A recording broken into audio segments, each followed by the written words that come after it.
Welcome, welcome, welcome, everybody. Welcome for your beautiful, soulful journey.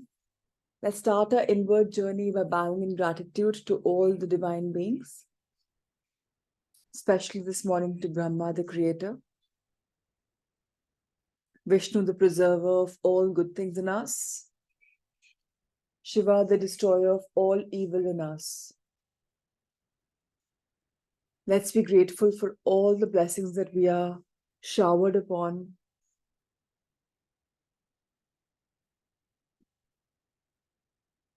Whether we deserve them or whether we don't,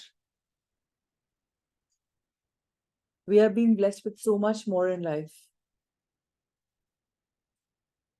And let's know that the divine in us deserves every possible thing, even when we are in doubt. The divine is absolutely God within us.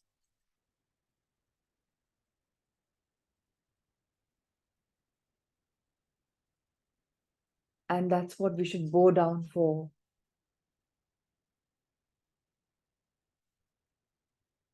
And even if there are chances and places that we are not comfortable with the divinity in us, we should always know that we are blessed.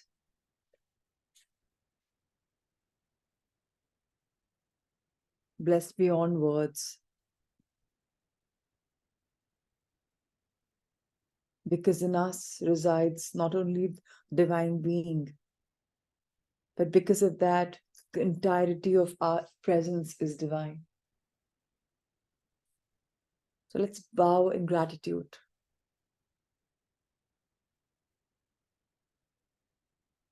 And also talk to our divine self, our higher self.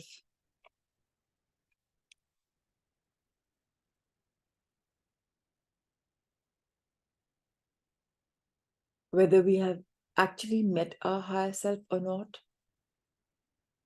But let's just recognize the presence. And let's request our higher self that in our inward journey, our soulful journey,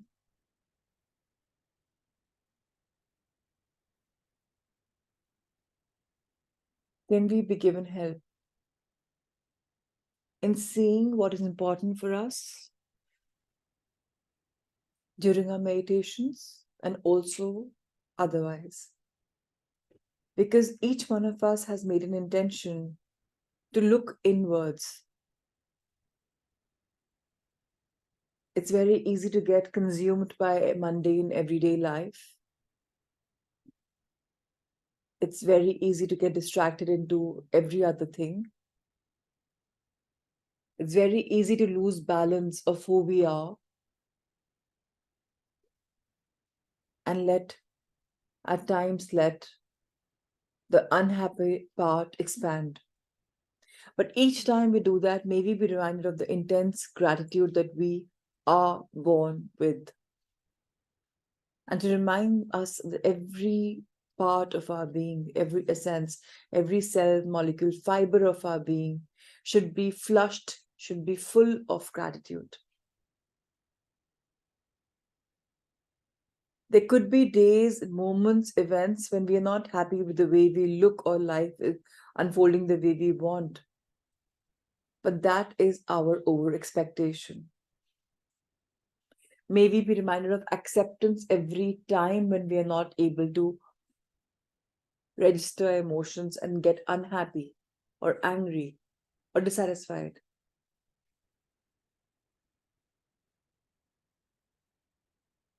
It is hugely, vastly important for all of us to reflect who we are as a being, not as a person, not as an individual, but as a spiritual being. Each one of us has taken birth here on Mother Earth once again to fulfill some larger story which we are all linked with.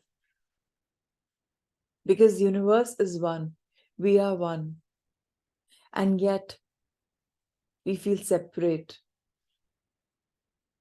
We feel separated. But truly, is that the picture? Aren't we remembering every single day? Or what? people are going through in different parts of the world, in different times of the world. We all definitely may agree about past lives that we have reincarnated, but are we ready to tap into those memories of ours? Or are we still stuck in that rigmarole of going to a regressionist? Can we just tap into our memory by just going into that meditation? Right now with me, later on your own. Can we become independent and know our soul's journey and find the beautiful bliss, joy, contentment that life has to give us?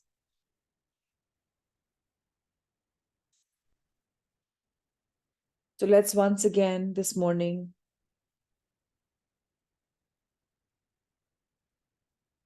have 10 reasons to be grateful for. So you can use the lotus technique and use your hands accordingly. And 100 seconds, 120 seconds. Just be grateful for 10 things, whichever 10 things that come to your mind. Even if it's not truly from the heart, just be grateful. Like use the words, I am grateful for, I am thankful for, I am blessed because. And let's come back again in 100 seconds.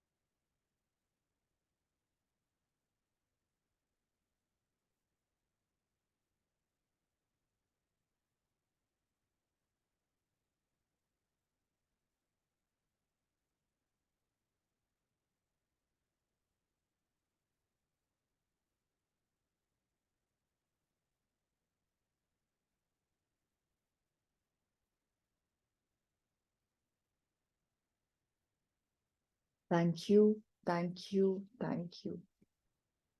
Each one of us is super special, strong, energetic, capable of going inward and finding the true bliss.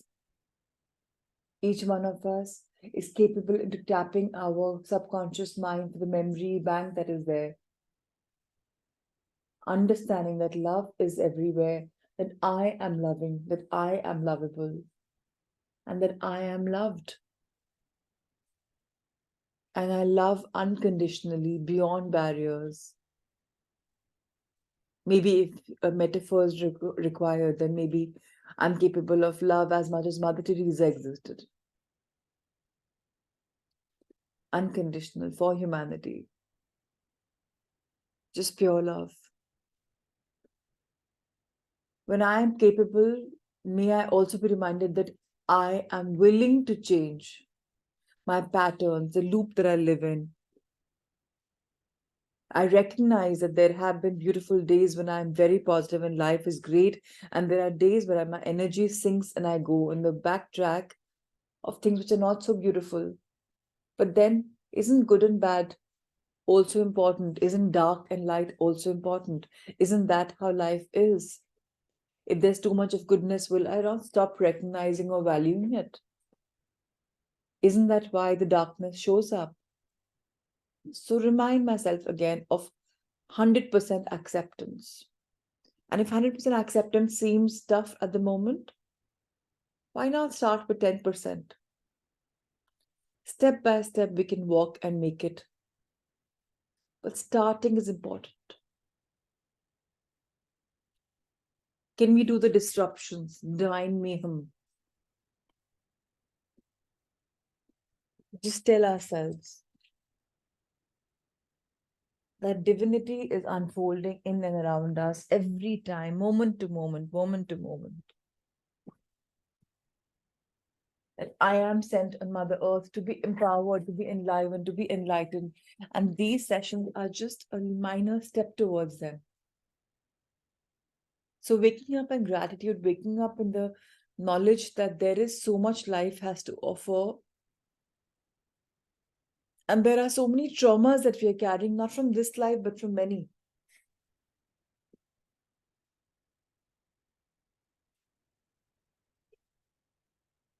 But question ourselves that am I ready to get over this trauma by tapping into that memory? And then each morning, when we conclude the session,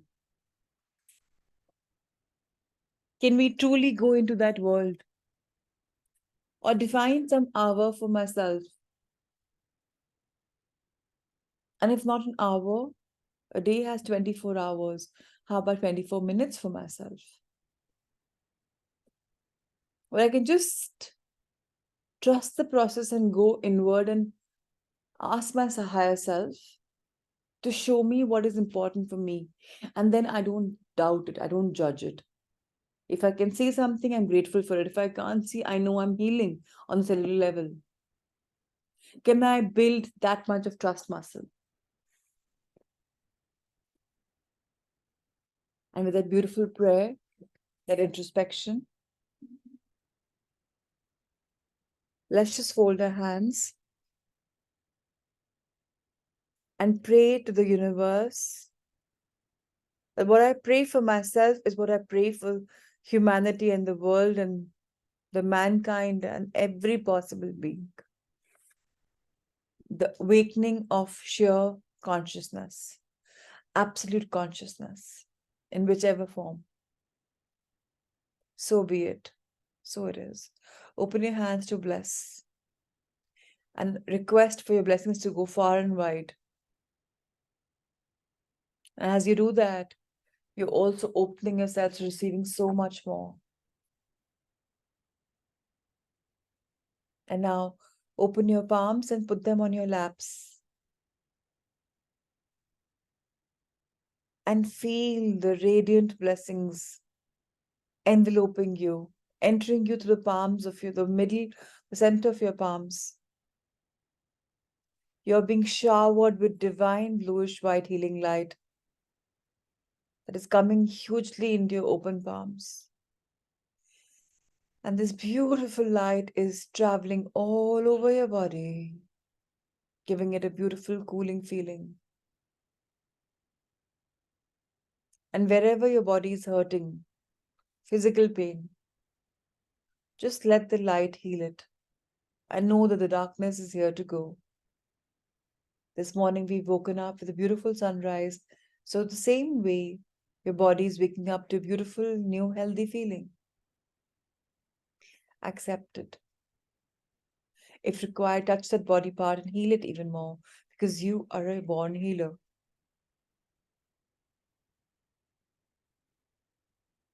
And then gradually see the pain diminish away and fade into nothingness. And then all these old adages of this is age-based, this is this-based will all soon go because they're nothing but conditioning of society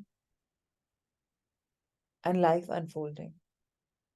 And if you have conditioned your brain to think about it, you can recondition to think that everything is possible in this miraculous, magical world of healing, of going inward. Up until now, many a times we were living a life, outward life. But at least this morning hour is all about going inwards. Let's be so grateful for that. That each one of us is being able to give this beautiful hour for introspection.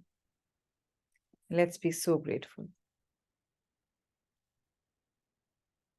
Let's start our beautiful morning by tapping into the power of only love is real. And that's all there is.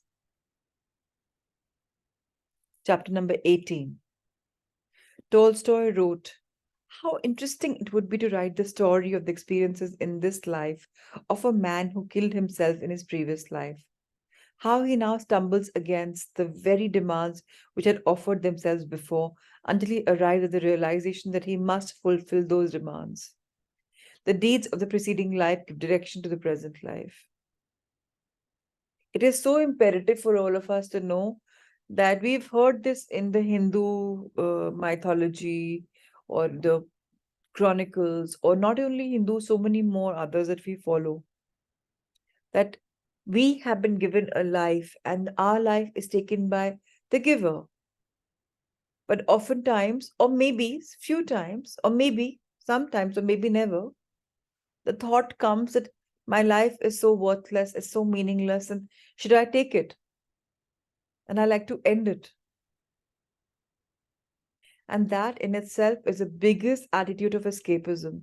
Because whatever is challenging us, if we don't solve it in this life, we will be given the same challenges, in fact, multiplied, magnified many more times in the next life. So, do we really want to write that story, sow those seeds for the next life to come to fruition? And how tough that life would be. And what if we were to fulfill whatever challenges we have to go through in this life and weave a brand new thread tapestry for the next life? So, whenever knocks and shocks of life come to us, may we understand and tune inwards that they are coming to us for a reason. And that reason and that lesson is something we must learn. And I have strongly started feeling and believing that when the lesson is learned, we must close our eyes and be in gratitude for that lesson to have come up for us for our learning. It's all right for challenges to come on a daily level. We may question ourselves that why am I being challenged and others are not? That's because everybody doesn't have the same start and the same stop. That only happens when people are racing in a sport. But the real day life, we don't start at the same place, we don't end at the same place. Some of us are blessed with every possible thing spiritually. Some of us are blessed with every possible thing mentally. Some people, you think physical comforts are there. Even the bodies that we live in, they're not similar. Even if they're twins who are identical, their DNA could be similar, but the thumbprint will not be.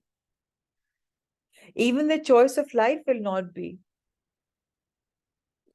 If you look at your siblings, you look at your loved ones, and maybe your better half, if you're married, or your children, nobody has the same blueprint.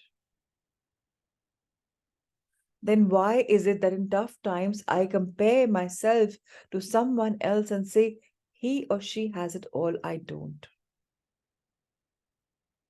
And thank God for that. How boring would life be if A to Z people are waking up and doing the same repetitive mirror actions and same act speaking the same thing? Then would there be a conversation? And how would life be? So monotonous, so robotic. But we are not robots. So, very beautiful message from Tolstoy this morning. And now let's go deeper into Dr. Brian Wise's chapter for the day, his messages. He says, he felt the message sear itself into his soul. The living words pressed themselves forever into his being. As he rested after leaving his splattered body, we both pondered the different levels of meaning of these outwardly simple words. The session had begun in the usual way. I regressed Pedro using a rapid induction, and he slipped quickly into a deeply tranquil state. His breathing became deep and even, and his muscles relaxed completely. His mind, focused by the hypnosis, penetrated the customary limits of space and time. And he remembered events that had happened far before his birth as Pedro. I'm wearing brown shoes, he observed as he emerged in the physical confines of a previous incarnation. They're old and battered. I'm a man around 40 years old, he added without my prodding.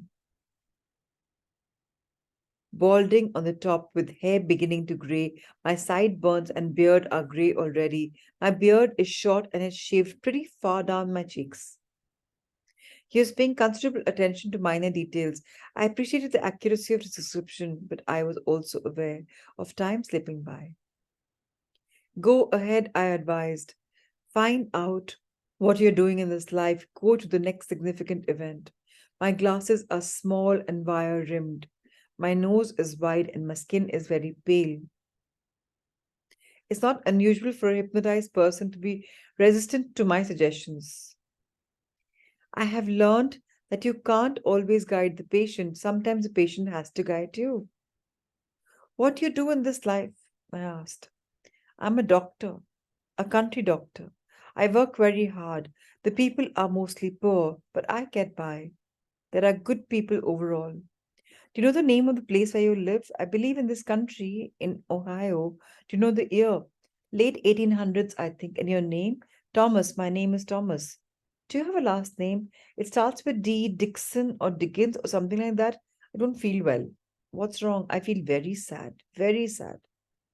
I don't want to go on living. He had jumped ahead to a time of crisis. What is making you so sad? I have been despondent before. It comes and it goes, but this is the worst. It's never been this bad before. The both things are just overwhelming. I can't go on this way. What both things? I echoed. My patient died. The fever killed him. They trusted me to save him. They put their faith in me and I couldn't. I've let them down. Now they have no husband, no father. They will have to struggle to survive. I couldn't save him.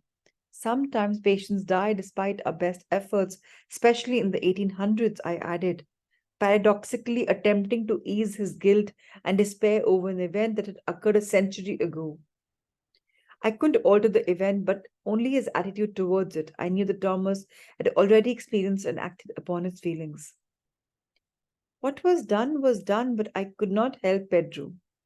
By helping him to understand, by helping him to see from a higher and more detached perspective. He was silent. I hoped that I had not jarred him from the doctor's lifetime by doing therapy aimed at a level of understanding beyond Thomas. I had not even found just the other event that had precipitated his depression. What is the other thing causing your sadness? I asked, trying to put the genie back into the bottle. My wife has left me. He answered, I was relieved to be talking to Thomas again. She has left you? I repeated, encouraging him to elaborate. Yes.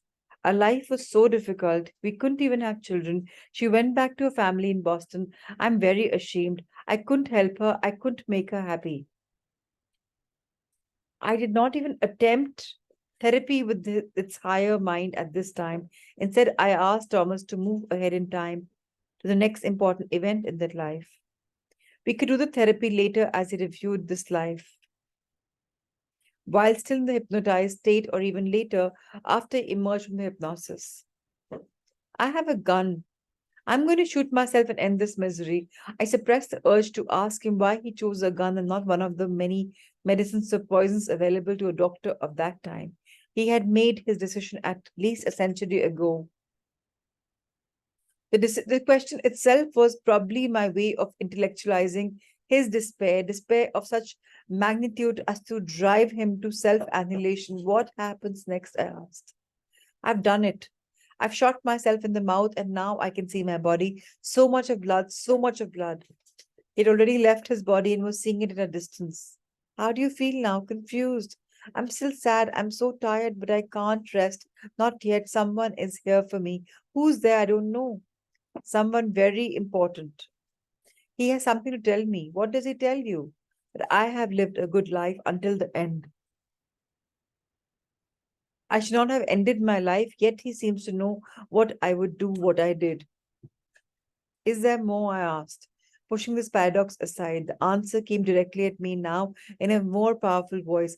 Was this Thomas or Pedro or someone else? I flashed back momentarily to the masters who spoke through Catherine, except this was years later and Catherine was not here. It is reaching out with love to help another that is important, not the results. Reach out with love. That is all you need to do. Love one another. The result of reaching out with love are not the results you look for, results to the physical body. You must heal the hearts of men. And this is something all of us should relate to. Love is the only language that helps us to get through to people and to ourselves. It's very easy to love others, but It's so difficult sometimes, at times, oftentimes for people to love themselves. But if you are one of the rare ones who does love what he or she is doing and the kind of person you are, then God bless you, because this is powerful. This is magical. Love is the only emotion that heals. Compassion, empathy, expand that, work on them. Both physicians, Thomas and I, were being addressed, and we both listened rapidly as the message continued. The voice was more powerful, more sure, more didactic than Pedro's. I will teach you how to heal the hearts of men. You will understand, love one another. We could both feel the force of these words as they were impressed into our being. The words were alive, though we could not forget them. Later, Pedro told me that he vividly saw and heard everything that this luminous visitor communicated, words that danced with light as they bridged the space between them. I had heard the same words. I was sure they were also meant for me.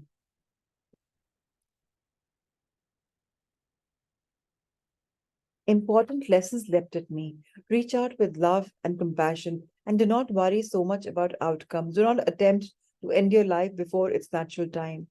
A higher wisdom deals with outcomes and knows the time for all things. Free will and destiny coexist. Do not measure healing by physical results. Healing occurs at many levels, not just the physical and real healing, most occur at the heart level. Somehow I would learn about healing the hearts of men. Most of all, love one another. Timeless wisdom, easily grasped but practiced by only a few.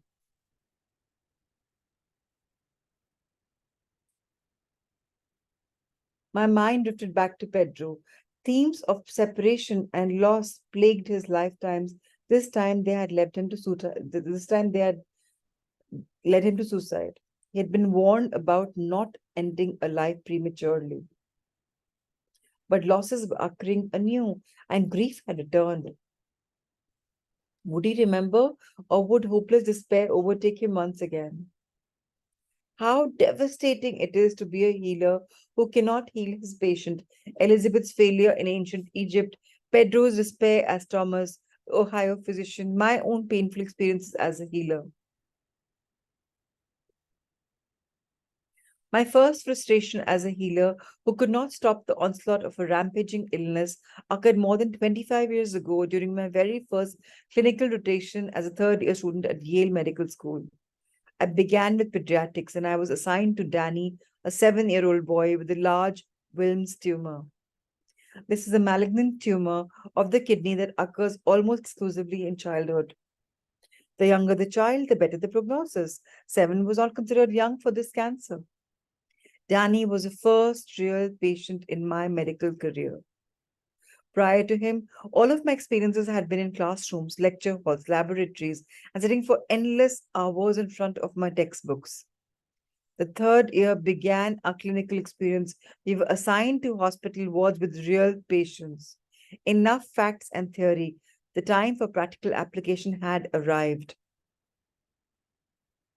I had to draw Danny's blood for the lab test and took care of the minor procedures called scut work by more advanced practitioners, but very meaningful to the third year medical students.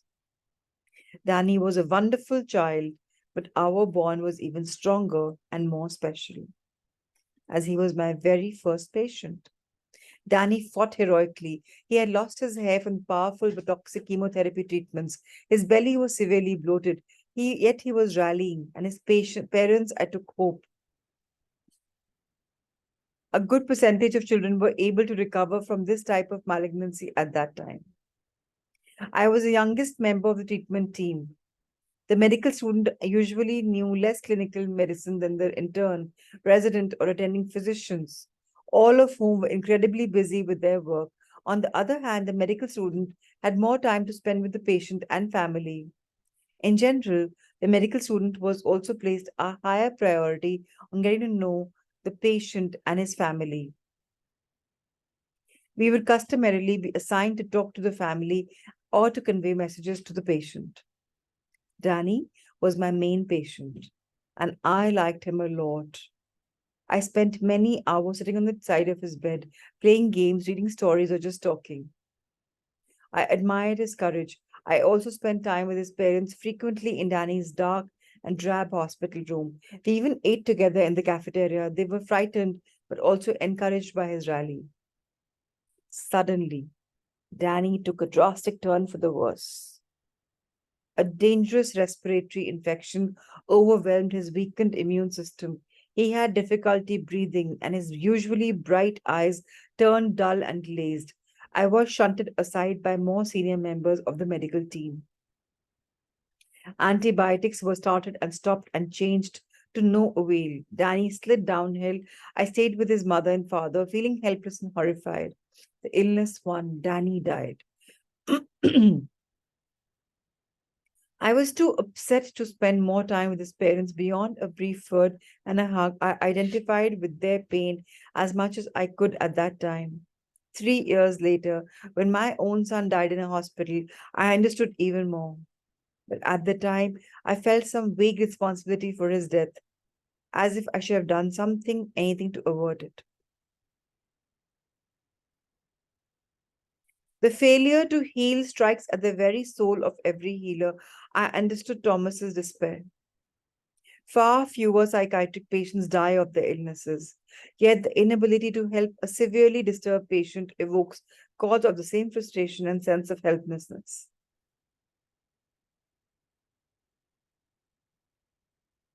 When I was chairman of the psychiatry department at Mount Sinai, I treated a beautiful and talented woman in her 30s, a successful career woman. She had recently entered into a happy marriage.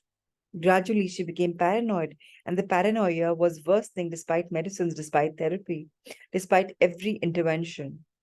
Neither I nor any consultant I called in could determine why, because her cause and symptoms and tests were very atypical for schizophrenia, mania, or any other of the usual psychosis.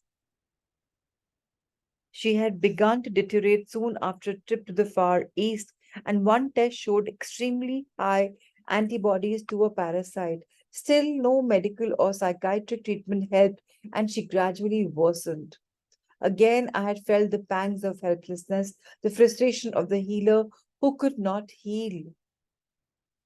To reach out with love, to do your best, and not to be concerned with results or outcomes, that is the answer. This simple concept ringing so true to me is the balm of understanding that healers need. In a sense, I had reached out with Danny, with love to Danny, and he had reached back to me.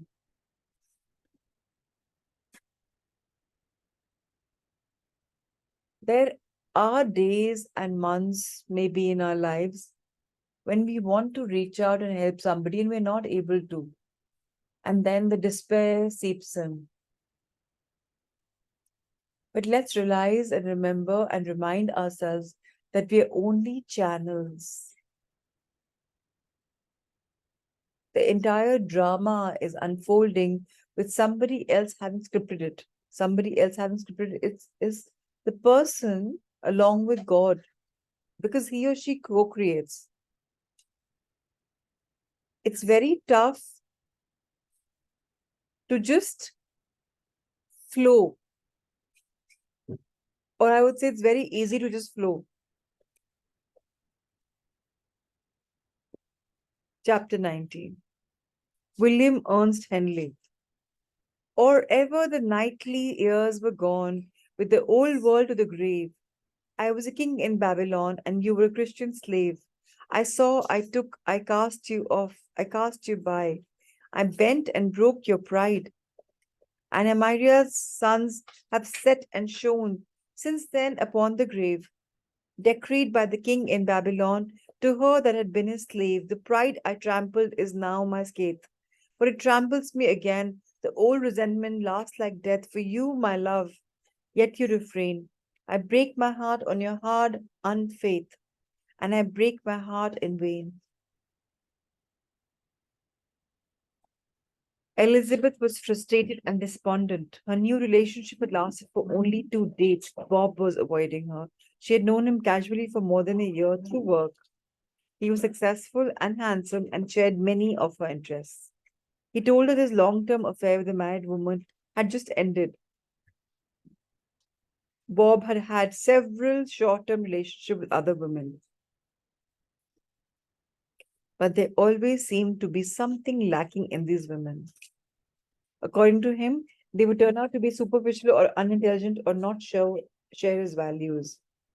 And he would end the relationships. His married lover would always accept him back. Her husband was rich and the relationship lacked passion. She would not leave her husband and the affluent life. You're different from the others, Bob swore to Elizabeth. We have so much more in common. He told Elizabeth that she was more beautiful, more intelligent than any of the others, more beautiful than he knew the relationship could last. Elizabeth convinced herself that Bob was right. He was there all the time, and I never really noticed. Sometimes the answer is right in front of us, and we never see it. She forgot that the reason she never really noticed Bob and his blonde good looks was that she never felt a chemistry with him. She was lonely and desperate for a man's arms. She listened to her head and ignored her heart's warning. Their first date was very promising. They went out for a casual dinner, a good movie, an intimate conversation while watching the wind whipped waves on the beach under the cool light of a nearly full moon.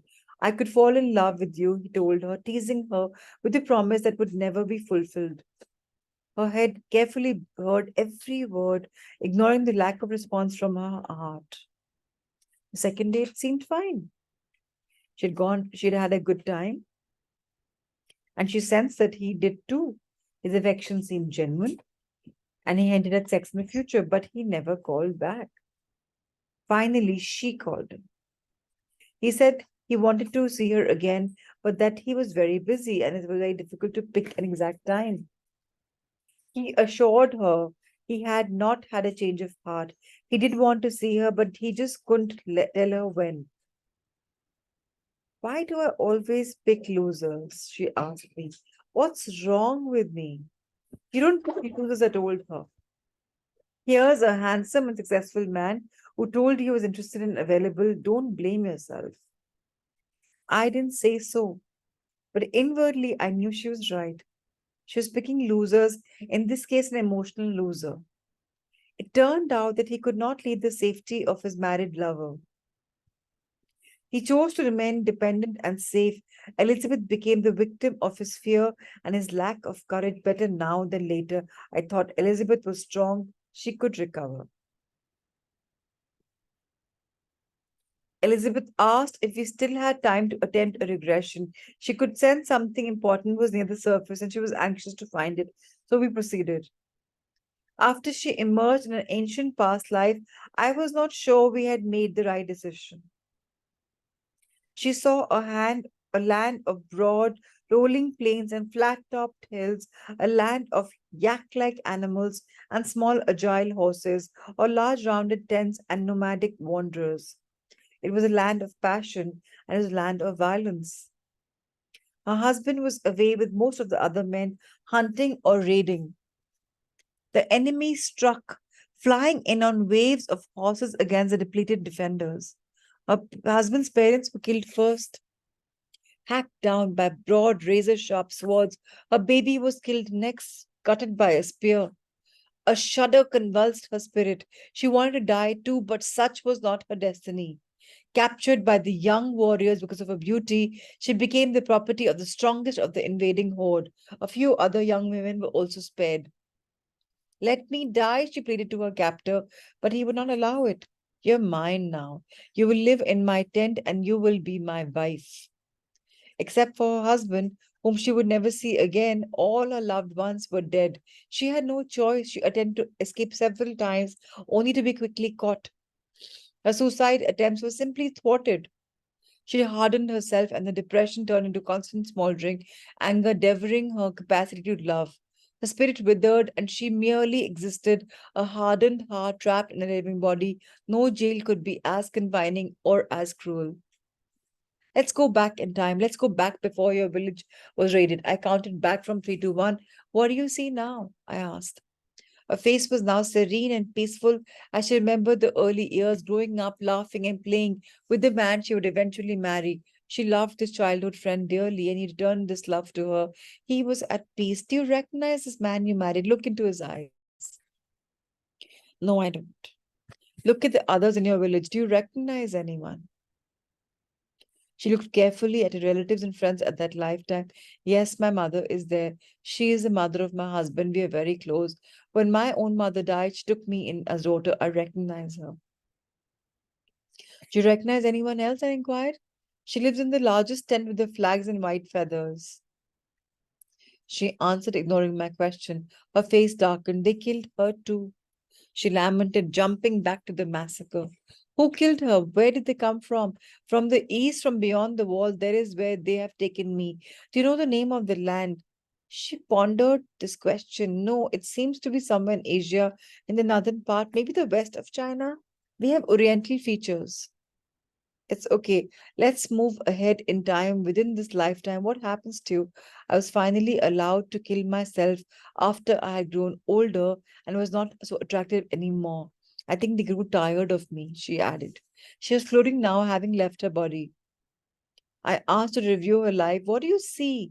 What were the lessons? What did you learn? In past life regression, even the session which is recorded online in Sunday Life Reflections, there's always a lesson to be learned from that past life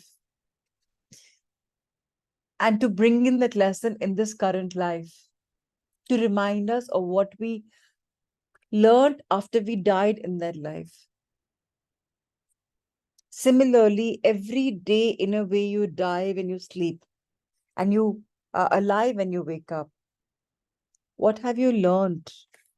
If all of us start reflecting on our lessons, on our learnings, on seeing our challenges as something that we are meant to learn in the school of life, then only we'll become the wisest of all and will be grateful for the lessons we are taught. Imagine how a school would be where you're taught a curriculum and it's just mundane. It just comes and it goes and you don't even really register it. Then what happens when examinations come? You just again rehearse it, rattle it, and give your exam. Have you added anything to yourself? But what if you were to fall in love with the curriculum, understand it, live it, learn from it? Then you wouldn't have to revise again because you know it by heart. So, what is your heart telling you?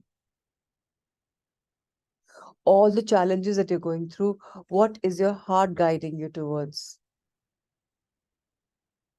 Very, very important for each one of us to tell ourselves that we're here in the school of life to learn something beautiful. And every day, dear God, teach me something. And dear God, help me to journal it every day, whether in the morning, evening, or night. The best is to journal just before sleeping. Lessons learned for the day. If you wish, write the entire episode as if you're author. By the way, all of us has a author in us, a writer, a director, a script master within us. And if you start journaling in the night before you sleep on the reflections that we've gone throughout the day and be grateful for that, then in the night, when your subconscious mind takes over, you will be given so much more because lessons come to the person who's ready for them. A teacher may have 40 students in his class, but there are one or two or three or four or a handful that are ready, able, and that grasp. And the teacher pays more attention to those many because they are ready. Similarly, your teacher, your subconscious mind that knows every single thing, your higher self, will be open to you when you are open to the learning. So rather than, I won't use the word waste because the body needs to sleep, but rather than just sleeping,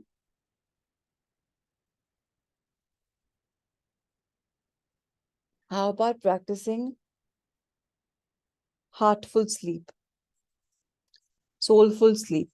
I don't know if you've ever heard of these terms. I myself have never heard. They're coming to me while I'm talking to you, each one of you.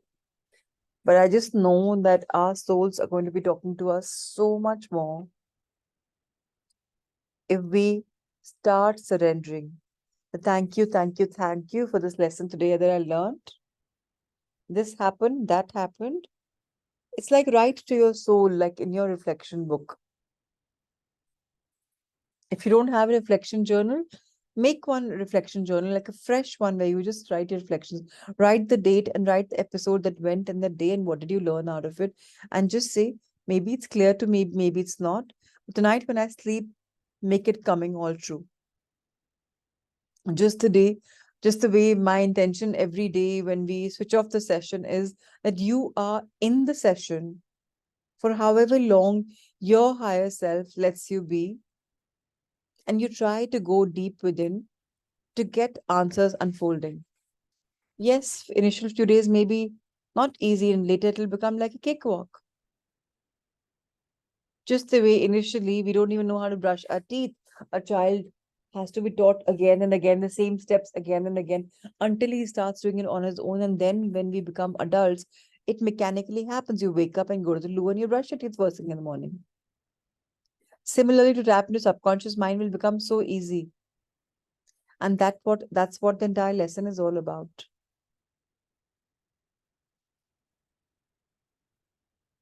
What are the lessons? What did you learn? This is what Dr. Wise asked Elizabeth. She was silent for a few moments and then she answered, I learned many things. I learned of anger and foolishness, of holding on to anger. I could have worked with the youngest children, with the old ones and the sick ones in the enemy's town. I could have taught them. I could have loved them. I never allowed myself to love. I never allowed myself to let my anger dissipate. I never allowed myself to open my heart once again. And these children, at least, were innocent. They were souls entering into this world. They had nothing to do with the raid, with the deaths of my loved ones. And yet I blame them too. I carried the anger even to the new generation, and this is foolish. It could hurt them, but most of all, it harmed me. I never permitted myself to love again. She paused, and I had so much love to give. Isn't this paragraph so profound? We are holding on to the grief and the hurt of the past years, and we are not allowing ourselves to give love. When I say give love, even love to ourselves.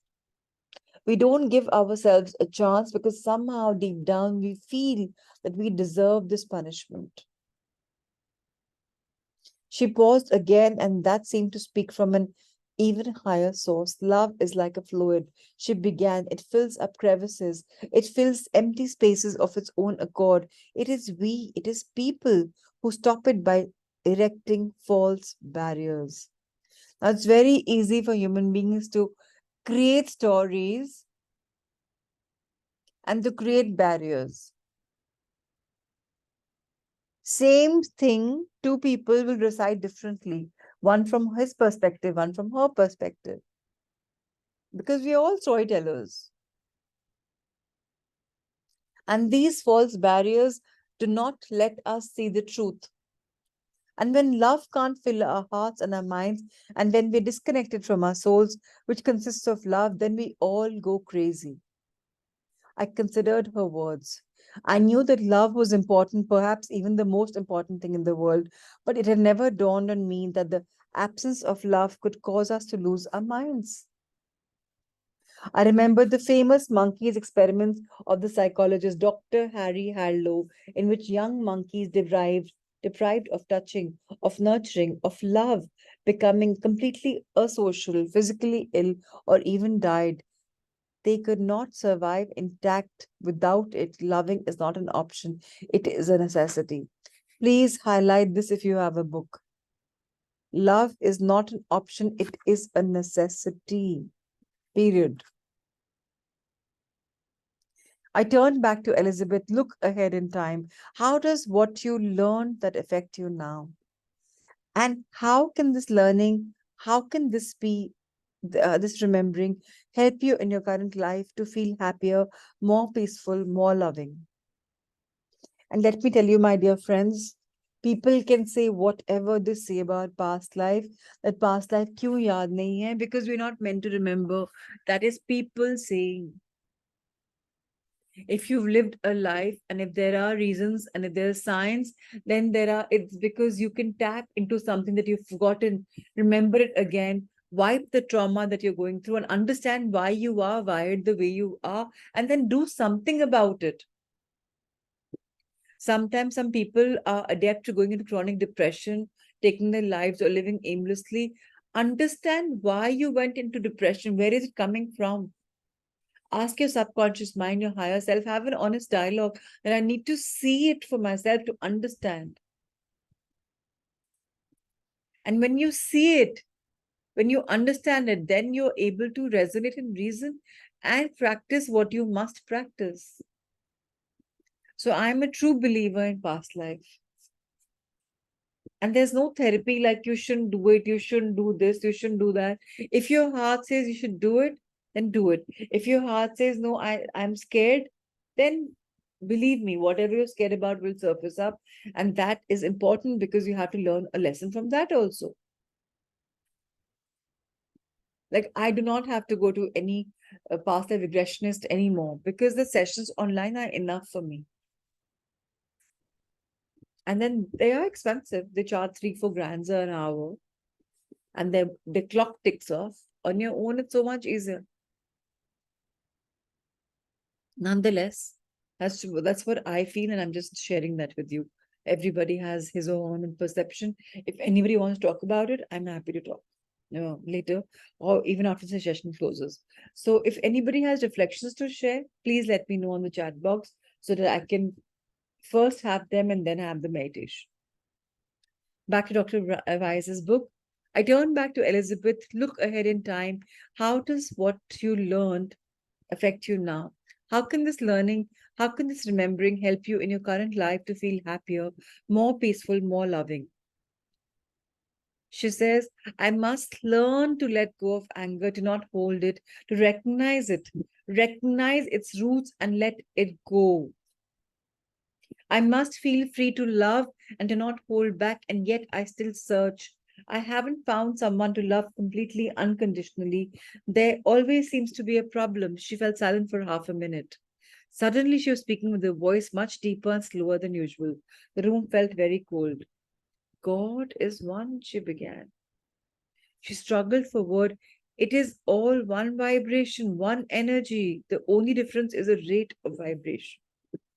So God and people and rocks have the same relationship as steam and water and ice. Everything, all that is made up of the one. Love breaks down the barriers and creates unity. That which creates barriers and creates separateness and difference is ignorance. You must teach them these things. That was the end of the message. Elizabeth was resting. I thought of Catherine's message, which seemed to be similar to Elizabeth's. Even the room felt cold when Catherine could relay these messages. Much as the room felt cold with Elizabeth, I pondered her words. Healing is the act of bringing together, removing the barrier. Separation is what causes harm. Why is it so difficult for people to grasp this concept? Although I've conducted more than 1,000 individual past life regressions with my patients and many more in groups, I have had only half a dozen of these experiences myself. I've had some remembrances in vivid dreams, and during a shiatsu or acupressure treatment, some of these are described in my earlier books. When my wife Carol finished a course in hypnotherapy to add to her skills as a social worker, she conducted a few past life regression sessions with me as a patient. I wanted to experience this with someone whom I trusted and who was well trained. I had been practicing meditation for years, and I went under deeply and quickly. When the memories started to flood into my mind, they were primarily visual and quite vivid, like my dream images. I could see myself as a young man from a wealthy Jewish family in Alexandria around the time of Christ, a community I somehow knew helped to finance the huge golden doors of the great temple in Jerusalem. My studies included Greek and philosophy of the ancient Greeks, especially the followers of Plato and Aristotle. I remembered one fragment of my life, that young man, when I attempted to augment my classical education by traveling amongst the clandestine desert communities in the southern deserts and caves of Palestine and the north of Egypt. Each community was a type of learning center, usually of mystical and esoteric knowledge. Some of these problems were Essene villages. I traveled very simply, carrying only a little food and some clothes. Just about everything I needed was provided for me along the way. My family had money, and we were known to these people. The spiritual knowledge I was acquiring was exciting and accelerated, and I enjoyed this journey. For several weeks along the way from community to community, I was joined by a man about my age. He was taller than I, and he had intense brown eyes. We were both wearing robes and had cloths on our heads. He emanated peace, and we studied together with the wise men of the villages. He soaked up the teachings much more quickly than I. Afterwards, he would teach me as we camped together by desert fires. After a few weeks, we separated. I went to study at a small synagogue near the Great Pyramid, and he went to the west. Many of my patients, including Elizabeth and Pedro, have remembered lives in the areas of ancient Palestine. Many have remembered Egypt. For me, as for them, the images seemed extremely vivid and quite real. That's wonderful. All right, everybody. Let's just now close our eyes.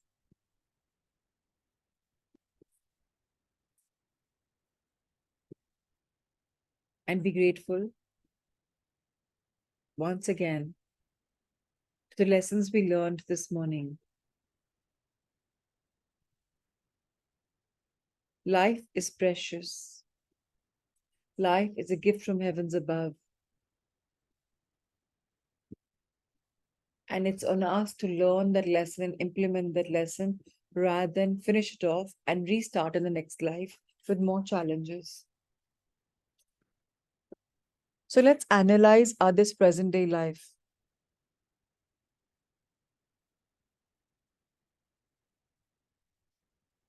Ask your higher self. Later, when I guide you for it to do it today, that's the intention of our meditation. That what is the reason for so many challenges to happen in my life? And if you genuinely want to do a deep session, then you could play Vasudha Bajoria's video on YouTube as an audio file and do the session. Now, there are a few ways. If you don't have a paid account on YouTube or YouTube Music, then what you could do is record that voice file on your WhatsApp or wherever in your laptop or message and do it. You don't have to have video visual for that. So the main session is about 45 minutes. Before that, she's explaining. And after that, there are people who are sharing reflections. So record that 40-minute session and do it. If you really want to tap and work on yourself, and if you want to take these morning sessions such as reading sessions, I'm okay with that too. You decide what works for you. So today's session would be, if you do it yourself, why am I witnessing the challenges that I am in this area of my life? And that area should be a particular area. And that is your intention. When you go into a past life, usually either you allow it to unfold the way it is for whichever reason, or you have an intention, right, to tap into a memory of why I have this problem in my this life. So there are two ways to go about that. Trust the process or believe in the process and ask for an answer. So I'm going to guide you into it and leave you at that. So now I want everybody to straighten their backs. You could be lying down or you could be simply seated. I prefer a little more relaxed way when you go into regressions with yourself or with any professional. Like a semi-lying position is also great. Even though the back is not completely straight, but the idea is to just relax the body and just check if there's anything else that you can be more comfortable. Take a deep breath in and deeply exhale.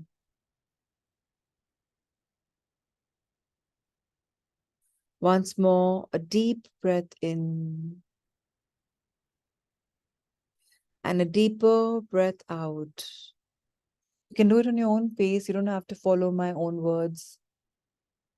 Just know that breathing in, breathing out is the essence.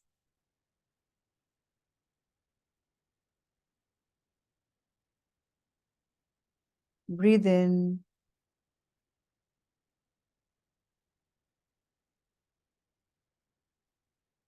Breathe out.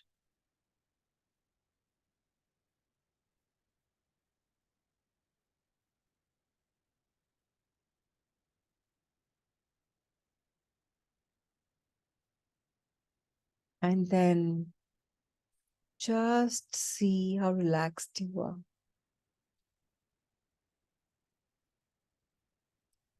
Become familiar with the whirring of the fan or the buzzing of the air conditioner, or maybe the birds chirping, or any noise or any voice in your background. It's going to help you deeper and deeper.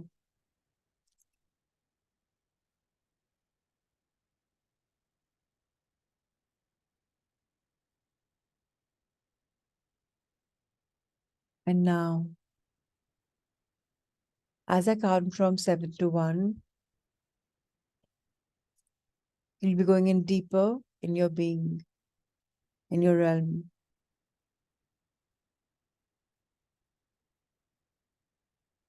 7, the deeper journey's begun. 6, 5, 4, 3, 2, 1. And you're there. Let the story unfold. Let the lessons be learned. Be blessed.